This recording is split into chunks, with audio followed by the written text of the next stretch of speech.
అలాగనే చదువుకుంటూ పోయినా అర్థమైపోయింది నాకు దేవుడు అంటే ఏంది, నా బతికంటే ఏంది అనేది. తర్వాత దేవుడు టైం ఉన్నప్పుడు మనం అన్ని విషయాలు దేవుడు మాట్లాడాలి.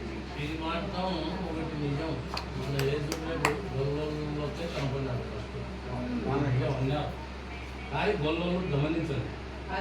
తర్వాత మీరు క్రిస్టియన్స్ వాళ్ళు గమనించారు. క్రిస్టియన్స్ ఎవరు లేదు, యేసుప్రభు నమ్మవాడే